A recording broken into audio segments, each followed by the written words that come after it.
O silêncio tem um peso na Baixa Califórnia. Um peso denso, carregado de sol e esquecimento. Cheira a sal e poeira. As promessas quebradas levadas pelo vento do deserto. Mas nos corredores de uma escola primária, o silêncio cheirava a outra coisa. Cheirava a medo, a segredo. Há uma mentira tão perfeitamente construída que se tornou verdade para quase todos. A história começa com uma mulher. Vamos chamá-la de Martina, a professora. Uma instituição na escola Benito Juárez. Quase 30 anos a ensinar a ler, a escrever, a somar. A sua voz, sempre serena, era o som da certeza para gerações de crianças. As suas mãos, manchadas de giz, guiaram milhares de pequenas mãos sobre o papel. Martina era ordem, era disciplina, era respeito, um pilar da comunidade. Uma mulher cuja vida parecia tão limpa e organizada quanto os livros na sua estante. Mas um dia, numa das casas de banho dessa mesma escola, a professora Martina fez algo mais. Não ensinou a ler. Não ensinou a somar. Naquele dia, a professora Martina deu à luz. O choro do recém-nascido foi abafado pelo barulho do sino que anunciava o recreio. Um som metálico, estridente. O som da normalidade. Enquanto lá fora as crianças corriam, gritavam e riam, lá dentro, na fria solidão de um cubículo, nascia uma vida envolta numa escuridão insondável. O menino nasceu ali, entre o eco dos azulejos frios e o cheiro a cloro. E a partir desse momento, nasceu também a mentira. Uma mentira que Martina envolveria com o mesmo cuidado que o recém-nascido. Este não é meu filho, diria a todos. É meu neto. O filho do meu filho. Uma afirmação simples. Uma explicação lógica. Triste, sim. A história de um filho adolescente que comete um erro. Uma avó que, com amor incondicional, assume a responsabilidade pela situação. O mundo a aplaudiu. Que mulher forte, diziam. Que avó admirável. A mentira criou raízes. Cresceu forte, alimentada pela admiração dos outros.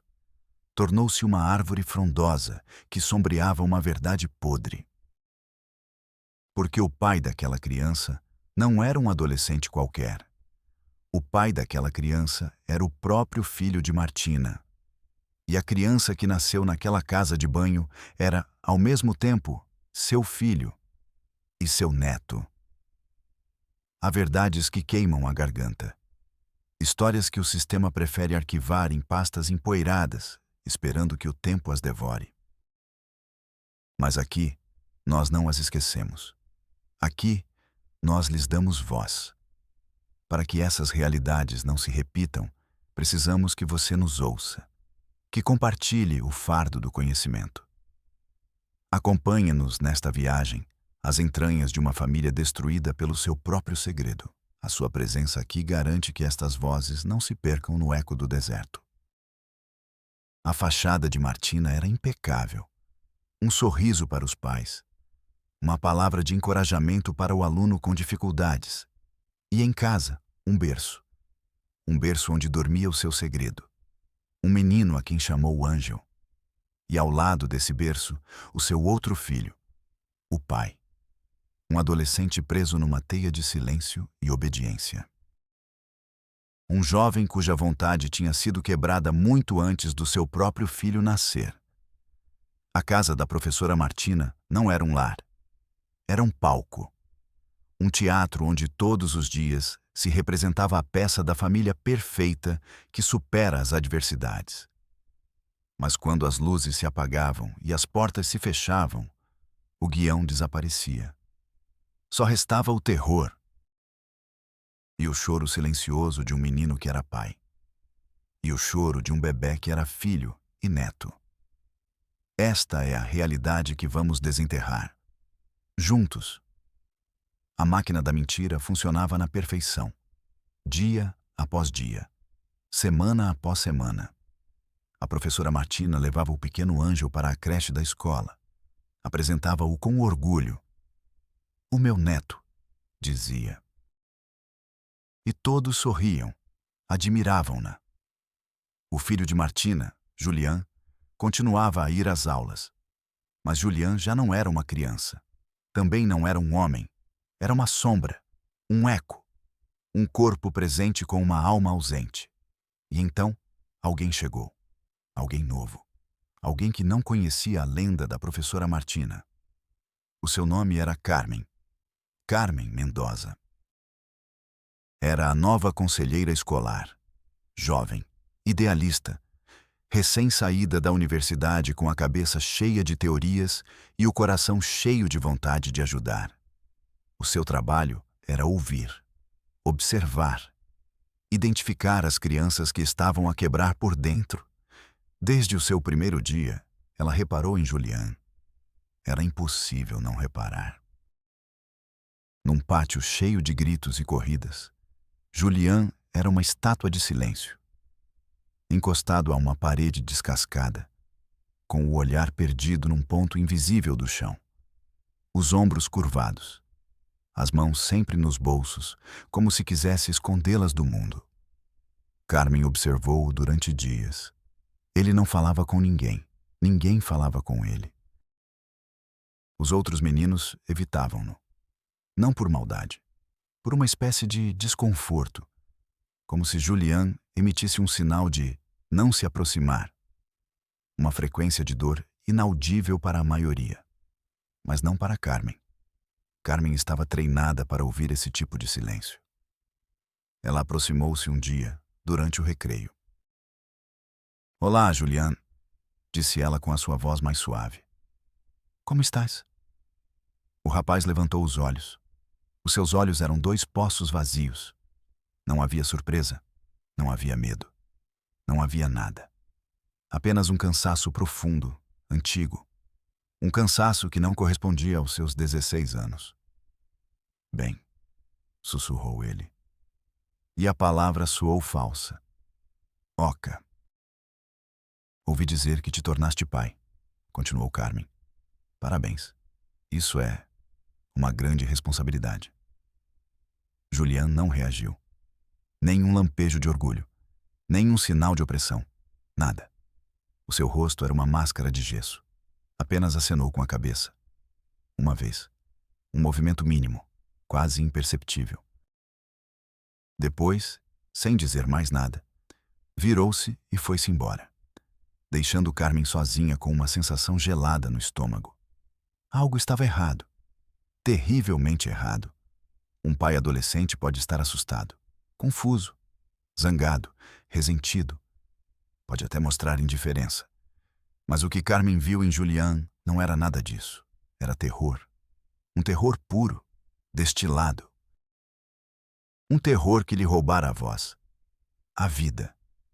Carmen começou a perguntar, com sutileza. "Que admirável a professora Martina, não é?" disse ela a outra professora na sala dos professores. "Cuidar do neto dessa maneira." "Oh, sim", respondeu a colega, sem levantar os olhos de um exame que estava a corrigir. "Martina é uma santa. Um exemplo para todos. Um exemplo. Uma santa." As palavras ressoavam na cabeça de Carmen enquanto observava a interação entre mãe e filho à saída da escola. Martina esperava por Julian junto à porta. O pequeno Ângel dormia no seu carrinho. Quando Julian se aproximou, Martina entregou-lhe a mochila sem olhar para ele. Disse-lhe algo em voz baixa. A expressão de Julian ficou tensa. Ele cerrou os dentes. Acenou com a cabeça novamente. Aquele mesmo aceno submisso, robótico. Não era uma mãe a falar com o seu filho. Era uma ordem, uma instrução. Carmen sentiu um arrepio, apesar do calor sufocante da tarde. Começou a revisar os arquivos. O de Julian, notas perfeitas até 2 anos atrás. De repente, uma queda. Absentismo. Notas baixas. Anotações dos professores. Distraído. Apático. Parece triste. O arquivo era um mapa do seu desaparecimento. A crônica de como uma criança brilhante se tinha tornado um fantasma. Carmen procurou o nome da mãe do bebê. Não estava lá. Apenas uma nota. Pai solteiro. A avó paterna, Martina Robles, assume a tutela temporária. Tudo era legal. Tudo estava em ordem. No papel, a história era limpa, perfeita. Mas a realidade gritava nos olhos de Julián. Carmen tentou falar com ele novamente. Encontrou-o na biblioteca, escondido atrás de uma estante de livros de história. Julián, ela começou. Sou a conselheira escolar. O meu trabalho é ajudar. Se algo o preocupa, qualquer coisa, pode falar comigo. É confidencial. O rapaz olhou para ela. E por um segundo fugaz, Carmen viu uma fissura na máscara. Uma rachadura por onde se espreitava um pânico desesperado. Os seus lábios tremiam, como se quisessem formar uma palavra. Eu. Mas naquele instante, a porta da biblioteca se abriu. Era Martina. Julián, disse sua voz, tão serena como sempre. Está na hora de irmos. O pânico nos olhos de Julián congelou. A fenda fechou-se. A máscara voltou ao seu lugar. Ele levantou-se sem olhar para Carmen e caminhou em direção à sua mãe, como um autômato. Martina dirigiu um sorriso a Carmen. Um sorriso frio, cortante como a lâmina de um bisturi. Desculpe, senhorita Mendoza, disse ela. O meu filho é um pouco tímido. E foram-se embora. Carmen ficou ali, de pé, no meio do silêncio da biblioteca. O coração batia-lhe forte. Já não era uma suspeita, era uma certeza. Martina não estava a proteger o filho. Estava a controlá-lo. Estava a devorá-lo. Naquela noite, Carmen não conseguiu dormir. Virava-se na cama, com a imagem dos olhos vazios de Julián gravada na mente. O sistema tinha falhado. Os professores, o diretor, todos viam uma santa. Ninguém via o menino que se desvanecia diante dos seus olhos. Levantou-se e sentou-se à secretária. Acendeu o candeeiro. A luz recortou um pequeno círculo na escuridão do quarto. Abriu um caderno novo. Na primeira página, escreveu 2 nomes. Martina, Julián. E abaixo, uma pergunta. O que realmente aconteceu? Já não era apenas o seu trabalho. Tinha se tornado pessoal. Carmen sabia que estava a entrar em território perigoso. Desafiar uma figura como Martina era suicídio profissional. Podia perder o emprego. Podia ganhar o ódio de toda a comunidade. Mas a imagem de Julián, o terror silencioso nos seus olhos, era um grito de socorro que só ela tinha ouvido. E não podia ignorá-lo. Não iria ignorá-lo. Decidiu que seguiria a pista. Fio por fio. Mentira por mentira. Até chegar ao coração sombrio daquela casa. Até desenterrar a verdade. Custasse o que custasse, a salvação às vezes não chega com trombetas e luz divina. Às vezes, chega na forma de uma jovem conselheira escolar, teimosa e assustada, que decide não desviar o olhar. Carmen Mendoza acabara de declarar guerra ao silêncio. Uma guerra que ela não sabia se poderia vencer, mas que era obrigada a lutar. Carmen começou a sua investigação com os únicos recursos que tinha: a sua intuição e o acesso aos arquivos escolares. Procurou a morada de Martina, uma pequena casa num bairro antigo da cidade. Ruas tranquilas, árvores antigas, fachadas pintadas com cores pastel que descascavam sob o sol.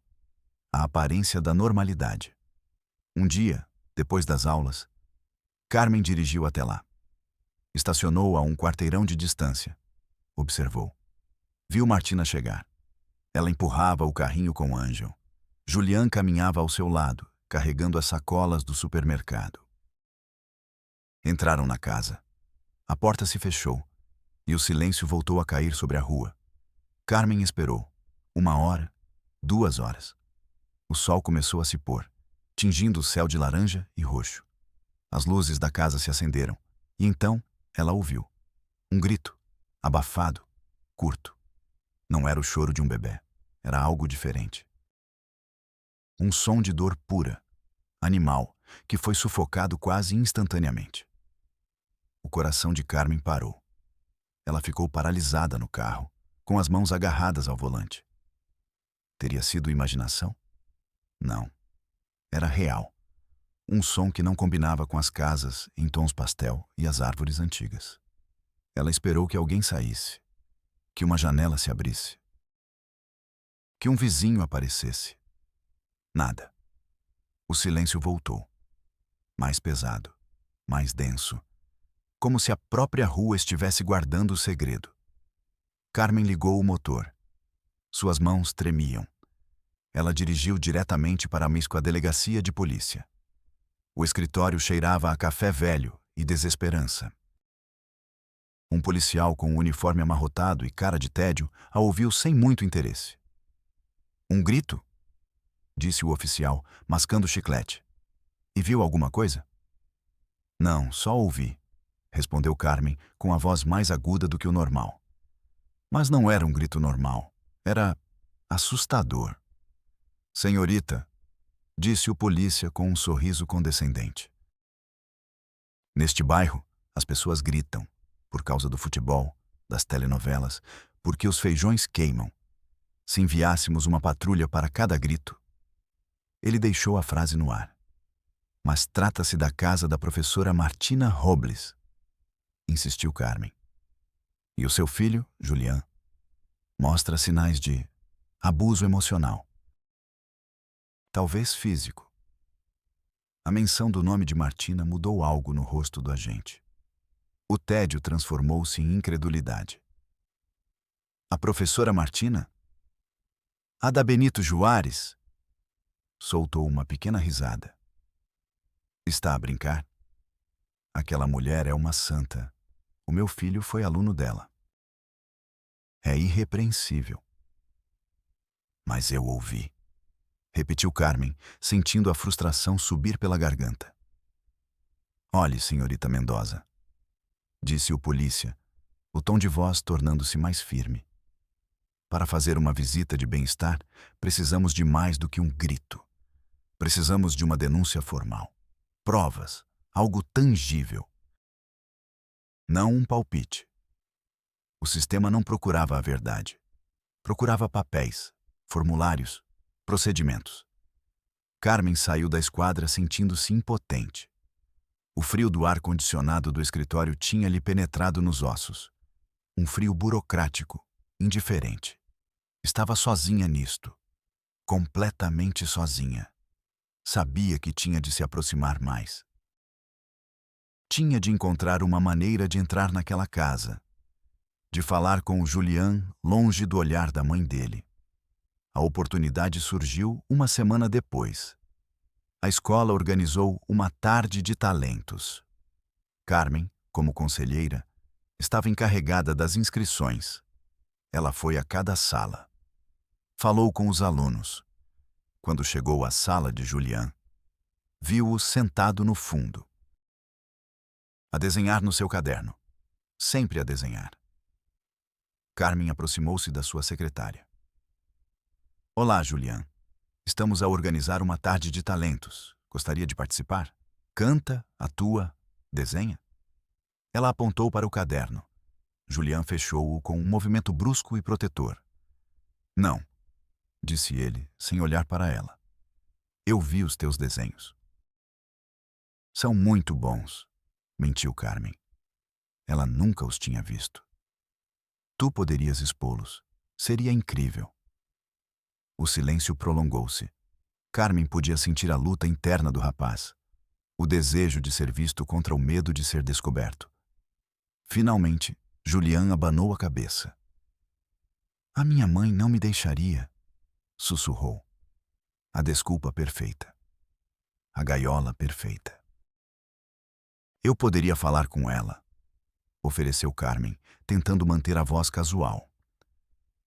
Às vezes, Os pais só precisam que outra pessoa lhes diga o quão talentosos são os seus filhos.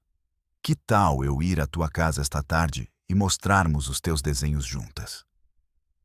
O pânico voltou aos olhos de Julian. Um pânico puro, nu. Não, disse ele com a voz um pouco mais alta. Não. Por favor, não venha. O sino tocou, salvando-o. Julian recolheu as suas coisas com uma pressa desesperada e saiu da sala, misturando-se com a multidão de estudantes. Deixou seu caderno sobre a secretária. Esquecido na sua pressa por fugir. Carmen olhou à sua volta. A sala estava quase vazia. Com o coração a bater-lhe na garganta, pegou no caderno. Sentiu-se como uma ladra, mas sabia que não tinha outra opção. Trancou-se no seu pequeno escritório, o único lugar onde se sentia segura. Com as mãos trêmulas, abriu o caderno. A primeira página era um desenho normal. Uma paisagem, um carro. A segunda também. Mas a partir da terceira página, o mundo tornou-se um pesadelo. Não eram desenhos, eram cenas, traçadas com um lápis furioso, quase perfurando o papel. A primeira imagem mostrava uma figura grande, uma mulher em pé sobre uma figura menor, uma criança que estava no chão. A mulher não tinha rosto, apenas uma boca aberta num grito silencioso. Carmen virou a página. A seguinte era mais explícita. A mesma figura grande e a pequena, numa cama. A figura pequena chorava, com lágrimas que eram grossas linhas pretas. A figura grande segurava-a, a sua mão como uma garra sobre o ombro da criança. Um frio glacial percorreu as costas de Carmen. Continuou a virar as páginas, uma e outra vez. O mesmo tema, a mesma dinâmica: dominação, medo, doutor. Havia desenhos de uma criança trancada num armário. Uma criança sendo forçada a comer algo que a fazia vomitar. Uma criança sendo observada enquanto tomava banho pela figura sem rosto. E então, a página que confirmou tudo. A que fez Carmen ter que se levantar e correr para a casa de banho para vomitar. Era um desenho da figura grande, a mulher, grávida. E ao seu lado, a figura pequena, a criança, Julian, a apontar para a barriga da mulher com uma mão trêmula. Abaixo do desenho, uma única palavra, escrita com uma caligrafia infantil e torta. Meu. Carmen encostou-se nos azulejos frios do banheiro. Faltava-lhe ar. O mundo balançava à sua volta. Já não era uma suspeita. Já não era uma intuição. Era a verdade.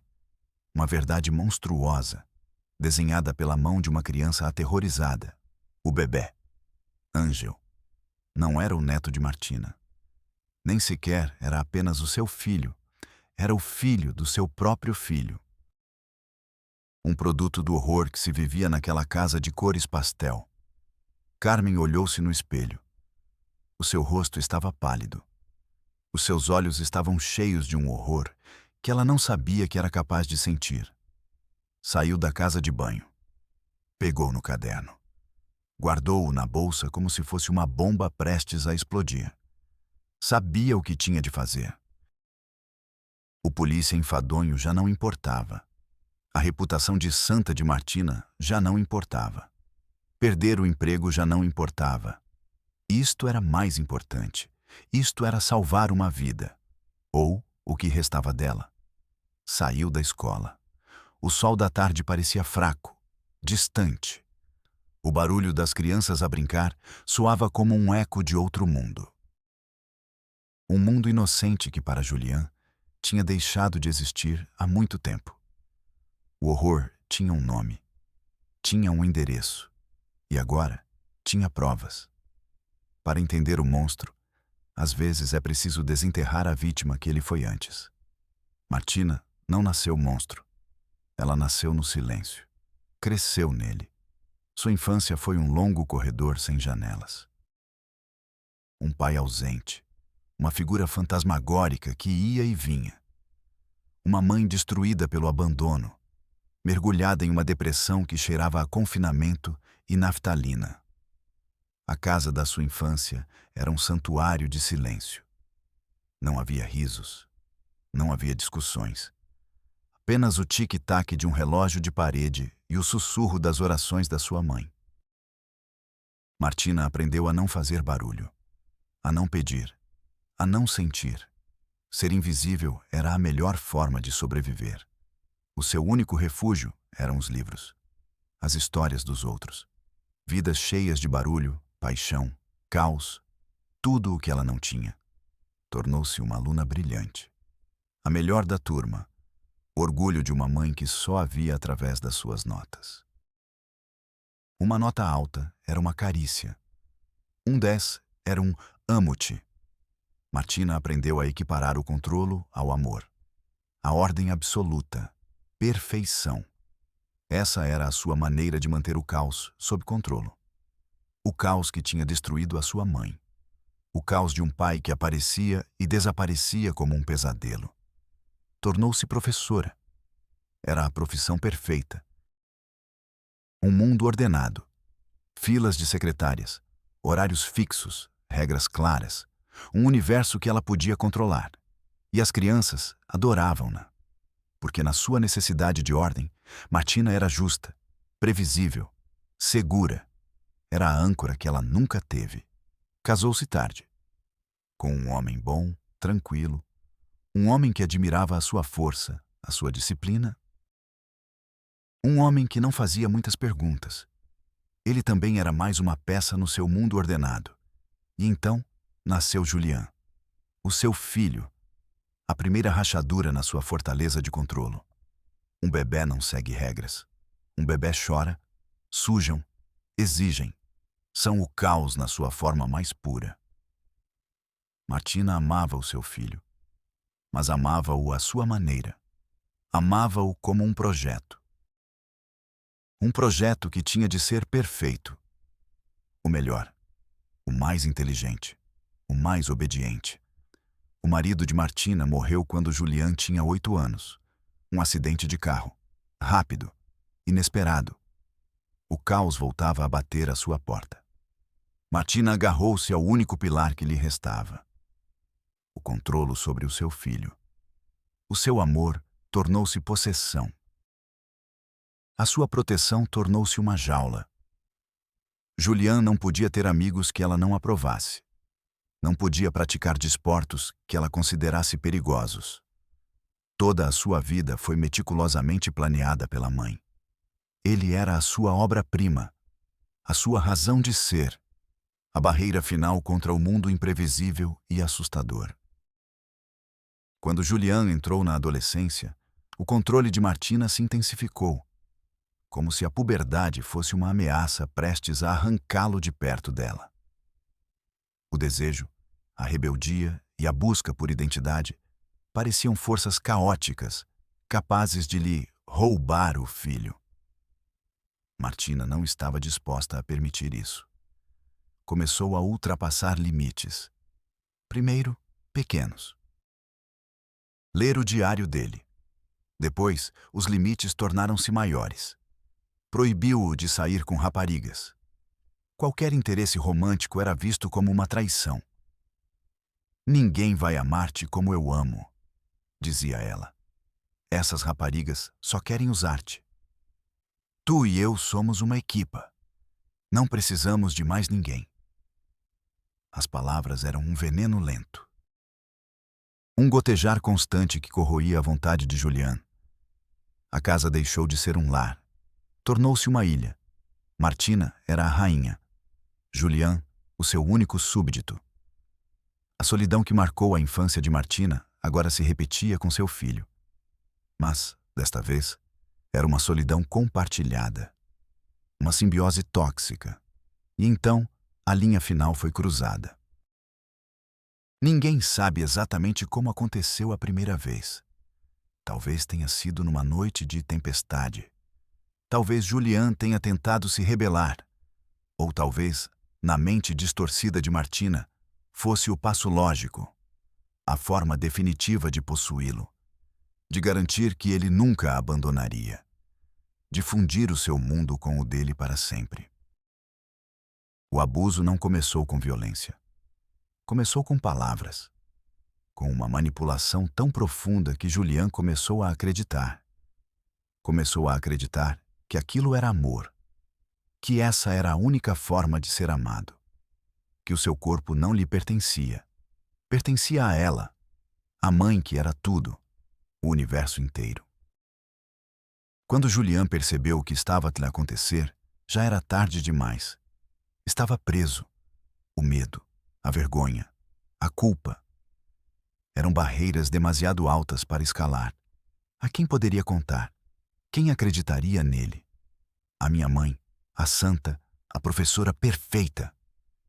Seria a sua palavra contra a dela. E a sua palavra não valia nada. Tinha sido silenciada. Aniquilada. Então, Julian refugiou-se no único lugar que lhe restava, a sua mente. Começou a desenhar, em segredo. Desenhava o horror, porque desenhá-lo era a única forma de o tirar do seu corpo, de colocá-lo no papel e poder olhar para ele de fora, de confirmar que era real, que ele não estava a enlouquecer. Depois veio a gravidez. O terror absoluto. A prova física inegável do inferno que ele vivia. Martina não entrou em pânico. Ela era controle. Era ordem. Ela viu a gravidez não como uma catástrofe, mas como um problema logístico. Um problema que precisava de uma solução. E a solução foi uma história. Uma mentira. Dirás que é teu filho, ordenou a Julian. Que a rapariga se foi embora, que não quis saber de nada. E eu, como tua mãe, vou ajudar-te. Serei a avó admirável. Era um plano perfeito, genial na sua perversidade. Transformava o crime num ato de heroísmo, tornava a perpetradora numa salvadora e obrigava a vítima a ser cúmplice do seu próprio tormento. No dia do parto, Martina planeou tudo.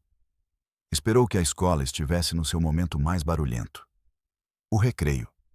Fingiu uma dor de estômago. Trancou-se na casa de banho, sozinha, como tinha estado toda a sua vida. E trouxe ao mundo o Ângel, o seu filho, seu neto, o símbolo vivo do seu controlo absoluto. A prova de que ela havia vencido o caos para sempre. Ela criou uma nova ordem. Uma ordem monstruosa, baseada num segredo que respirava e chorava num berço. E assim, a professora que ensinava as crianças a ler e escrever reescreveu a sua própria realidade. E a do seu filho, com a tinta do medo e com o sangue da inocência perdida. Carmen segurava o caderno contra o peito. Era pesado, não pelo seu peso físico, era pesado pela verdade que continha. Conduziu com uma determinação fria. Não a polícia. Já tinha tentado essa porta fechada. Foi direto à fonte que devia proteger as crianças. O DIF. O desenvolvimento integral da família. Um nome nobre. Uma promessa. O edifício era cinzento. Anônimo. Com janelas sujas que pareciam olhar para dentro. Lá dentro, o ar era pesado. Cheirava a papel velho, a café queimado e a uma paciência esgotada. Uma mulher de meia idade, com o cansaço gravado sob os olhos, atendeu-a por trás de um balcão de fórmica riscada. Quero denunciar um caso de abuso infantil, disse Carmen. A sua voz soava firme, mas as suas mãos estavam geladas. A mulher suspirou. Um suspiro longo, milenar. O suspiro de alguém que já ouviu essa frase demasiadas vezes. Deu-lhe um número. Sente-se. A advogada Ramírez vai ligar-lhe. Carmen sentou-se numa cadeira de plástico laranja. Esperou. O tempo naquela sala de espera era diferente. Lento, pegajoso. Mães com crianças chorosas iam e vinham. Os telefones tocavam sem que ninguém atendesse. O sistema respirava com um ritmo lento e agonizante. Uma hora depois, uma voz chamou-a. Carmen Mendoza. O escritório da advogada Ramírez era uma pequena caixa cheia de pastas. Pastas empilhadas no chão, na secretária, nas cadeiras. Cada pasta, uma tragédia. Uma dor classificada e arquivada. Ramírez não levantou os olhos dos seus papéis. O que a traz por aqui? Carmen colocou o caderno no único espaço livre da secretária. Sou conselheira na escola primária Benito Juárez. Tenho um aluno, Julián, 16 anos.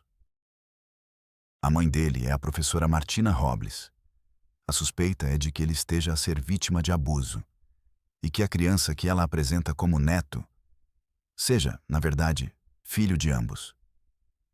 Ela expôs os acontecimentos, o comportamento de Julián, o grito que ouviu, a discussão na biblioteca. Por fim, abriu o caderno. Sem emoção. O seu rosto era uma máscara de neutralidade profissional. Ela passou as páginas com uma rapidez clínica.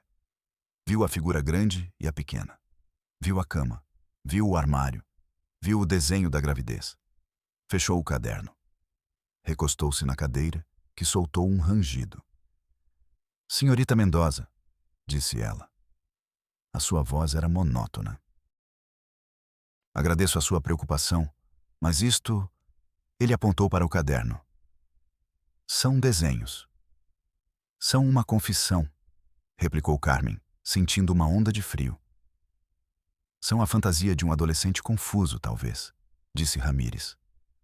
Os rapazes nessa idade desenham coisas, leem coisas, veem coisas. Têm imaginações muito vívidas, mas a apatia, o medo, a forma como a mãe o controla, é uma mãe rigorosa, viúva, que acabou de passar pelo trauma de ter um filho adolescente com um bebê. É normal que seja superprotetora. A licenciada Ramírez estava a desmontar a realidade, peça por peça, substituindo o horror por explicações lógicas e tranquilizadoras. Para que possamos intervir, continuou ela, precisamos de provas conclusivas, um testemunho direto do menor, um relatório médico, algo mais do que desenhos e a intuição de uma conselheira recém-chegada. O sistema não queria a verdade. Queria um caso fácil. Um caso que pudesse ser encerrado. O que devo fazer? Perguntou Carmen, com desespero na voz. A advogada Ramírez abriu uma gaveta e tirou um formulário. O formulário 3A, relatório de suspeita não verificada. Preencha isto, com todos os detalhes. Seja o mais objetiva possível. Vamos arquivá-lo e abriremos um processo de observação. Se surgirem novas provas, agiremos. Arquivar, observar. Palavras que significavam esquecer. Carmen ficou a olhar para o formulário. O papel parecia uma sentença de morte. E o Julián? Sussurrou. O que vai acontecer com ele, entretanto? A advogada Ramírez olhou-a nos olhos pela primeira vez. Não havia maldade no seu olhar. Apenas um cansaço infinito. Senhorita Mendoza, tenho 237 pastas ativas nesta secretária. 237. Crianças espancadas, abandonadas, famintas. Crianças com provas, com hematomas, com ossos partidos. Fazemos o que podemos com o que temos. A mensagem era clara. O inferno de Julián não era uma prioridade. Ele não tinha os documentos certos. Carmen saiu daquele prédio sentindo que o ar lá fora era irrespirável. A luz do sol feriu os seus olhos. O barulho da cidade era uma cacofonia sem sentido. Ela encostou-se a uma parede, o formulário na sua mão trêmula. O sistema não a tinha ajudado. Tinha processado-a. Tinha-a transformado num número de processo mais. Uma suspeita não verificada. Sentiu o peso de cada uma daquelas 237 pastas sobre os ombros e sentiu-se afundar, mas não desistiu. Ainda não. Se a base do sistema estava podre, iria mais acima. No dia seguinte, solicitou uma reunião com o supervisor do distrito escolar, o chefe de todos os diretores, um homem chamado Ernesto Morales. O seu escritório era diferente, amplo, limpo, com móveis de madeira escura e uma vista panorâmica da cidade. Cheirava a limpador de limão e a poder. Morales era um homem asseado, fato impecável, sorriso político. Ele ouviu a história de Carmen com uma expressão de profunda seriedade. Acenava com a cabeça nos momentos certos. Que terrível, dizia ele. Que preocupante. Carmen, encorajada por essa aparente empatia, mostrou-lhe os desenhos. Morales olhou para eles com atenção, muito mais atenção do que Ramírez. Isto é muito perturbador, disse ele, fechando o caderno com cuidado. Extremamente perturbador. Carmen sentiu uma pontada de esperança. Talvez aqui, talvez ele a ouvisse. A professora Martina Robles é uma das nossas educadoras mais respeitadas, disse Morales, juntando as pontas dos dedos. 30 anos de serviço impecável, uma figura querida na comunidade. Uma acusação desta magnitude poderia destruir a sua vida, a sua carreira. Ele não falou sobre Julián, falou sobre a reputação de Martina. Mas os desenhos? Insistiu Carmen. Os desenhos são uma prova, certamente, admitiu Morales. Mas devem ser interpretados por especialistas, psicólogos. E devemos proceder com a máxima discrição. Uma investigação oficial, pública. O escândalo seria monumental. Para a escola, para o distrito. A verdade não importava. A imagem, sim. Senhorita Mendoza, continuou ele, agora num tom mais paternalista, quase condescendente. Fez o que estava certo ao trazer isto à minha atenção. A coisa certa e corajosa. E eu vou tratar disso pessoalmente a partir de agora. Ele levantou-se, um sinal de que a reunião tinha terminado. Deixe o caderno comigo. É uma prova. Vou formar uma comissão de revisão interna. Confidencial. Vamos investigar isto a fundo, mas sem alertar ninguém. Peço-lhe, pelo bem da criança e pela integridade do processo, que não fale sobre isso com mais ninguém. Absolutamente ninguém. Tirou-lhes o caderno das mãos, suavemente, com um sorriso tranquilizador. Carmen sentiu-se desarmada. E quando? Começou a perguntar. Estes processos levam tempo, interrompeu Morales. Mas fique tranquila. Está em boas mãos. Acompanhou-a até a porta. Uma porta pesada, de madeira maciça, que se fechou atrás dela com um som suave e definitivo. Carmen estava no corredor silencioso e alcatifado. O ar-condicionado zumbia. Tinha entregue a sua única arma. Entregou-a a um homem cuja principal preocupação era evitar um escândalo. Sentiu uma náusea gelada. O comitê de revisão. A investigação interna. Eram apenas palavras bonitas para um buraco negro. Um lugar onde a verdade seria enterrada sob camadas de burocracia e política. Ela tinha caído numa armadilha mais sofisticada, mas uma armadilha no fim das contas. Os dias seguintes foram uma tortura. O silêncio de Morales era absoluto. Carmen via Julián nos corredores.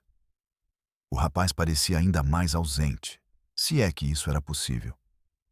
Ele evitava o seu olhar a todo custo.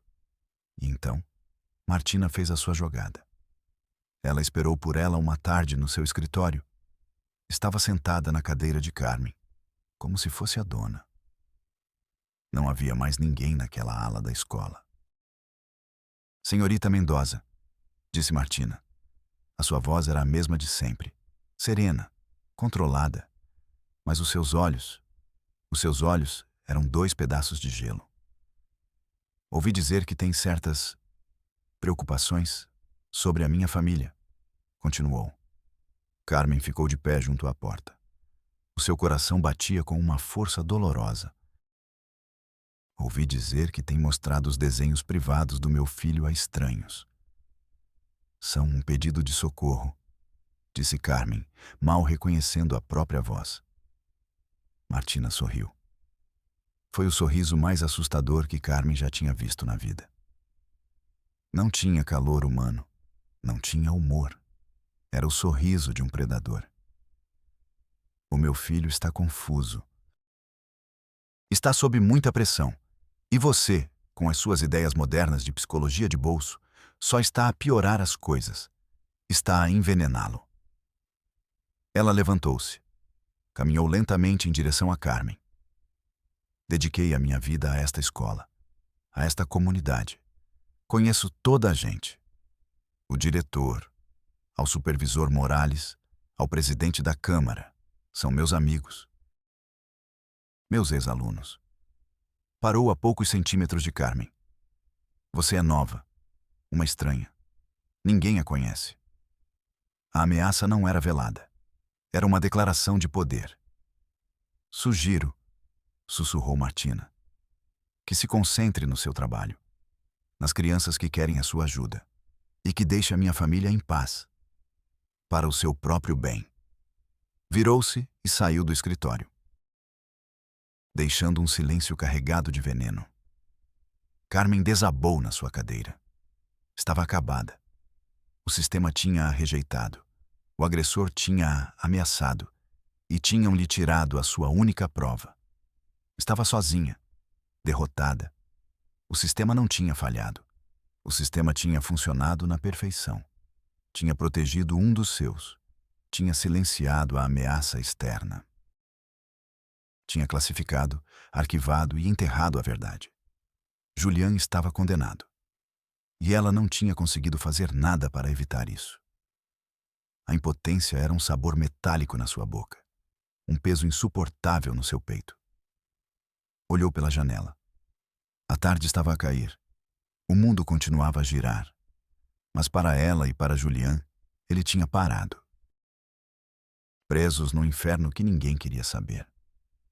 Foi nessa escuridão, nessa derrota absoluta, que uma ideia desesperada nasceu. Se o sistema não queria ouvir, se o poder queria silêncio, talvez a única resposta fosse um grito. Um grito tão forte que ninguém pudesse ignorar. Pensou nas vozes que eram ouvidas. Aquelas que operavam fora do sistema. Aquelas que traziam à luz as histórias que outros queriam enterrar. Pegou no telemóvel, com os dedos ainda trêmulos. Procurou um número, um contacto que um velho amigo jornalista lhe tinha passado. Um canal do YouTube chamado Realidad México. Um homem que se autodenominava Padre del Valle. Não tinha provas físicas, não tinha o caderno. Só tinha a sua palavra, a sua história. Era a sua última cartada. Uma chamada anônima, um salto no vazio. Disqueu o número e esperou. A chamada de Carmen não foi um grito. Foi um sussurro desesperado na escuridão. Um relato febril, contado com a voz quebrada de quem perdeu todas as batalhas. Falou de Julian, de Martina, 2 desenhos.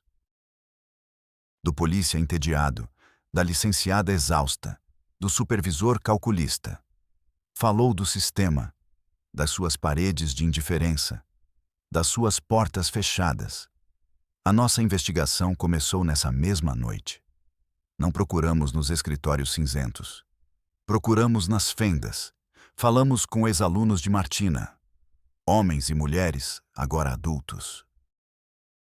Muitos lembravam-se da sua disciplina, da sua ordem. Mas alguns, os mais silenciosos, lembravam-se de outra coisa. Lembravam-se do seu favoritismo, da sua forma de isolar certos alunos. Lembravam-se do medo. Um medo sutil que não sabiam nomear. Conversamos com vizinhos. A maioria não sabia de nada, não via nada. Mas uma senhora idosa, que passava os dias olhando pela janela, falou. Falou do rapaz, do Julian, de como nunca o vi sorrir, de como ele andava sempre com a cabeça baixa. Falou dos gritos, gritos abafados, no meio da noite. Gritos que ela atribuía a pesadelos. A história, uma vez publicada, não foi uma explosão. Foi um incêndio lento. Começou nas redes sociais. Um comentário. Depois, 10, 100, million. As pessoas começaram a falar. Os pais do Colégio Benito Juárez começaram a fazer perguntas. Começaram a olhar para a professora Martina de outra maneira, a ver as fissuras na fachada da Santa. O supervisor Morales tentou conter a situação. Publicou um comunicado. Está em curso uma investigação interna, dizia. Pedimos respeito e paciência. Mas já era tarde. A história já não era um arquivo numa gaveta. Era uma realidade viva, que respirava nos telefones e nas conversas de milhares de pessoas. A pressão tornou-se insuportável. O DIF, o mesmo órgão que havia arquivado o caso, foi obrigado a agir. Enviaram 2 assistentes sociais à casa. Desta vez, com uma ordem judicial. Não os enviou a compaixão. O que os levou foi o medo de um escândalo ainda maior. Encontraram Julian, sozinho, trancado no seu quarto. Martina tinha saído, para ir para a escola, para continuar a desempenhar o seu papel. Desta vez, longe do olhar da mãe, Julian falou. Não tudo. Apenas fragmentos.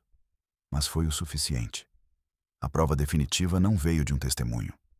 Veio da ciência, fria, imparcial, incorruptível. Um teste de ADN. O resultado demorou semanas. Semanas em que Martina foi suspensa do seu cargo enquanto se esclarecia a situação. Semanas em que Julian e o pequeno Ângelo foram colocados sob a custódia do Estado. Quando o resultado chegou, era irrefutável. Confirmava o pesadelo desenhado num caderno escolar. Julian era o pai. Martina era a mãe. A prisão de Martina não foi dramática. Não houve sirenes nem gritos. Foi silenciosa, ordenada, como ela gostava. 2 agentes esperaram por ela à saída de sua casa. Ela não resistiu, não chorou, não disse nada. O seu rosto era uma máscara de pedra. Controle até o fim. O julgamento foi um circo mediático. Mas a justiça, no final, foi burocrática. Anos de prisão. Títulos legais. Artigos do Código Penal. O horror traduziu-se num número de processo e numa cela. E Julian? O sistema que o tinha ignorado, agora possuía-o. Foi transferido para um centro para menores. Deram-lhe terapia, psicólogos, apoio. Tudo o que ele precisava, tudo o que chegou tarde demais. O silêncio se instalou tão profundamente nele que as palavras dos terapeutas ricocheteavam em sua superfície. Dizem que ele passa os dias desenhando, não mais figuras de pesadelo. Ele desenha paisagens, cidades vazias, ruas sem pessoas, um mundo sem outros. O pequeno Ângelo foi dado para adoção, para uma família de outro estado. Mudaram-lhe o nome, deram-lhe uma nova vida, uma oportunidade de crescer longe da sombra da sua origem. Uma oportunidade de nunca saber que a mulher que o trouxe ao mundo era sua avó e sua mãe. E que seu pai era também seu irmão. Carmen Mendoza foi despedida. O Comitê de Revisão Interna de Morales concluiu que ela tinha violado o protocolo, que tinha agido de forma pouco profissional. Vazar a história para a imprensa foi a sua sentença. O sistema protege-se a si mesmo, sempre. Ela saiu da cidade. Nunca mais voltou a trabalhar numa escola. Às vezes, fazer a coisa certa custa tudo. A casa em tons pastel está vazia agora.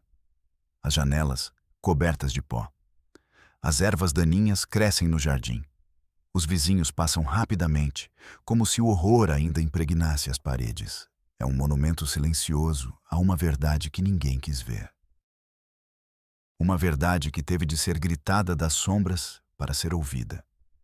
Esta não é uma história com um final feliz. Não há redenção. Não há catarse. Apenas os pedaços partidos de várias vidas.